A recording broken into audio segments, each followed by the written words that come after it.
Hello and welcome to Ukrainian Flames, a special project by Ukraine Crisis Media Center, NGO Euro-Atlantic Course and Analytical Center of Ukrainian Catholic University. My name is Victoria Zabian. I'm head of the UCMC Press Center. Please like, share this video and subscribe our channel to stay tuned. What does the defeat of Russia in Ukraine mean? This is the topic that we will cover today within this video. In particular, our speakers will tell what defeat of Russia means for Ukraine, world, and Russia itself. And we start with Iurii Syrotiuk, who explains that victory of Ukraine will lead to collapse of Russian Empire and establishing of normal peaceful order in Europe. Let's take a look. Що означає поразка Росії в війні з Україною для України? Передусім, я хотів би зазначити, що ми розуміємо під перемогою України. Українці не ставили і не ставлять собі цілі повбивати всіх росіян чи захопити якісь частини Росії. З самого початку це була війна світоглядова, війна ментальних цінностей, війна української держави за збереження своєї суб'єктності, як зовнішньої право вести міжнародну політику на власний розсуд, так і внутрішньої. Але передусім це війна ідентичностей.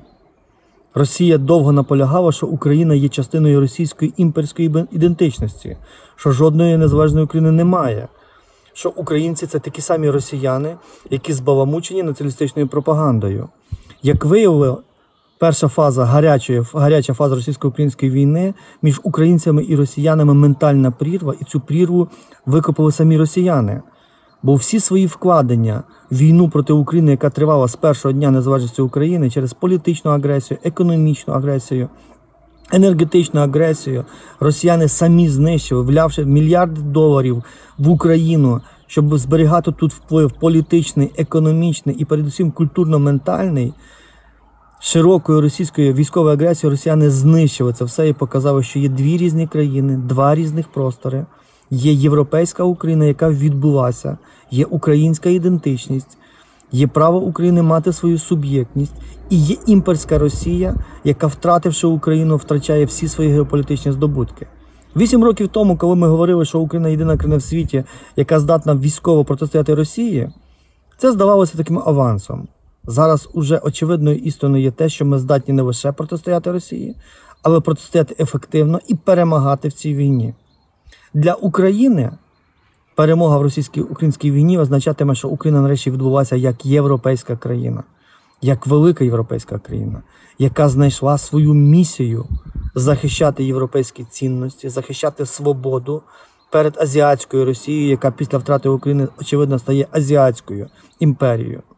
Для України перемога в цій війні означає, що Україна, яка здатна протистояти такій величезній потузі, як Росії, стає регіональним гравцем, стає великою безпековою потугою, яка здатна захистити європейський континент від російської агресії. Тому ця війна і результат цієї війни матиме глибокі тектонічні зміни. Для Росії це закінчення її імперського періоду. Це шанс для народів, поневолених Росією, здобути незалежність. Для Білорусі це шанс залишитися європейською країною і нацією, скинувши диктатора Лукашенка і поновивши свої зв'язки з європейським континентом. Бо це, можливо, остання сходинка на поїзд Білорусі залишитися європейською країною. Для України перемога в війні з Росією означатиме можливість побудувати нормального європейського простору. Бо для нас перемога – це не лише знищення російського правління, а це знищення тих наслідків російської окупації і колонізації, які ми мали, в тому числі олігархат, засилля руського язика, який ніколи не був природній на території України, який так посилено захищає Путін війною, бомбами і літаками, знищення засилля російської церкви, яка благословляє цю війну, і яка фактично є підрозділом адміністрації президента Російської Федерації. Для України перемога в цій війні означатиме солідарність усієї України, соборність усієї України. Сьогодні вже ніхто не буде говорити про різницю між Сходом України і Заходом, північю і півднем. Україна нарешті відбудеться як унітарна країна, яка має своє призначення, знає свою ціну, за яку вона дуже дорого заплатила. А Росія неминуче після поразки в цій війні, а ця поразка є очевидною, буде деградувати. Ми будемо очікувати розпад Російської імперії. Знову ж таки, українці повинні зробити все, щоб кожна нація, окупована росіянами, і навіть кожен росіянин мали право на свободу внутрішню і на свободу національну. І в цьому буде частково призначення України. Expert Iurii also says that defeat of Russia will give a chance to other people within the Russian Federation to become free to raise national question in their republics. Here is the point. I think that Ukraine is already the winner. We have ended the building of our identity because due to Russian influence in the eastern, in the southern parts of for Russian-speaking peoples, there were a lot of problems. But nowadays, all these peoples believe and think that their future, their national, their continuation, their home is only Ukraine, Ukrainian identity. So Ukraine have very ready society to fight against, fight months, fight for years to destroy this existential problem which Russia is. After all, due to several months, next year, Russia will have a lot of problem, not only in economical parts, but with some regions in North Caucasus, in Siberian, in national republics near Volga River, and Tatarstan, Bashkortostan, because people of these regions see that the most part of Russian soldiers who die in Ukraine, they are from these regions, but not from Moscow, not from Petersburg.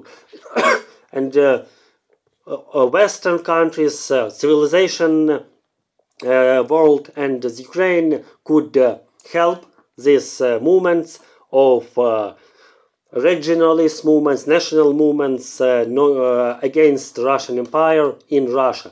Because if they only could destroy empire, not liberals, not Russian liberals, not Russian elites.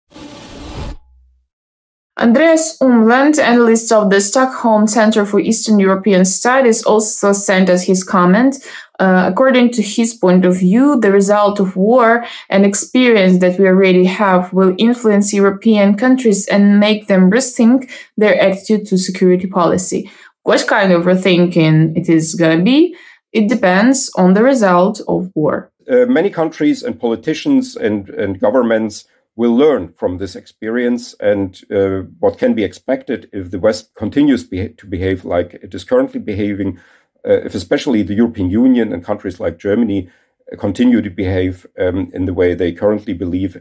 What can be expected is that governments around the world will consider whether it wouldn't be better to leave the nuclear non-proliferation treaty and instead get nuclear weapons to secure their own territories, to be not as stupid as the Ukrainians, and perhaps even to snatch other territories of other countries that do not have nuclear weapons, and to be as smart as Russia has seemingly been during the 8 years. So the punishment of Russia, the help for Ukraine, a stronger punishment of Russia, a stronger help for Ukraine would support the nuclear non-proliferation regime. And I think these three themes, the security of the Ukrainian nuclear power plants, the refugees issue, and also the nuclear non-proliferation regime are topics that should be promoted by countries like Ukraine, by friends of Ukraine, in order to achieve a change of behavior in the West's policies towards Ukraine, towards Russia, namely stronger sanctions by the West, more military support, perhaps not direct military support with NATO troops, but delivery of more weapons, of heavier weapons to Ukraine, and all sorts of other support that Ukraine needs during perhaps the next weeks and months. Military expert Archil Tsintsadze says that Russia is already defeating, and finally, it will play a huge role for self-determination of Ukraine. Let's listen to his point of view. What if Russia is defeated? That's an excellent question, and the question which is, well, basically pleasant to hear. If Russia is defeated, first of all, I would say that this already is happening. Russia is already defeated on the world stage. Russia is already defeated in Ukraine. I mean, the first part of the so-called special operation which Russia planned in Ukraine, it's already a failure. So it means that Russia is already defeated on the first stage of their attempt to occupy Ukraine. Now the second stage is coming, and because the first stage of say unsuccessful occupation, which still is on and which still continues, is a failure. I believe Russia will try to use all of its assets, all of these possibilities somehow to make the second part a little bit more successful. I don't believe that Russia will succeed in Ukraine and they will occupy the big parts of Ukraine. They could still continue on these small occupations. I mean the small occupations. I mean this slow advance in east part and southeast part of Ukraine, and the defeat of Russia in the strategic operations, in strategic planning, is obvious. Russia will try somehow to explain its defeat, or somehow to present the outcome of any kind of operation, which is a military operation in Ukraine or just economical operations against Europe and the United States. They will try to present this to their population as something outstanding, and this is and the war, and they could succeed in the war. First of all, Russia's defeat will be reflected in Putin's political future, in Putin's basically in Putin's isolation. If Russia is defeated again, Putin will be isolated. Russia is isolated, and I don't believe that if Russia is defeated, that the sanctions should be taken away. That the business should be as usual. Russia's defeat. And I'm enjoying saying this word, Russia's defeat, is the future of Europe. It's an free and democratic world in Georgia, in Moldova, in Azerbaijan, almost everywhere in the surrounding countries, in the neighboring countries. That will be accepted as an something imminent, which should be happening sooner or later. Now it's happening a little bit earlier, and that's why we have to pray. We have to pray for Ukrainians, for them to completely defeat Russia on the second stage, and if the third stage occurs, in the third stage of occupation attempts as well. Russia's defeat for Ukraine would be a really big event in self-determination, because several years, if one looks back to Ukraine's history, you will realize that it was the clash, it was the fight for the freedom, it was the fight for independence, last 400-500 years. And now, if this happens, Ukrainian people will be free, and then the country of Ukraine will be democratic and then free country within the European Union. I believe after the Russia's defeat, Russia itself will realize that the ambitions they have and the ambitions they had with Putin and whoever will be leading Russia, this is not the values they should pursue. This is not the goal they should have for their country. This is autocracy. This is not the way contemporary people should be living. So Russia's defeat is quite sweet words, and I pray for the Russia's defeat. You've been watching Ukrainian Flames, a special project by Ukraine Crisis Media Center, NGO Euro-Atlantic Course and Analytical Center of Ukrainian Catholic University. In description to this video, you can find information how personally you can help Ukraine against Russian aggression. Everything is gonna be Ukraine.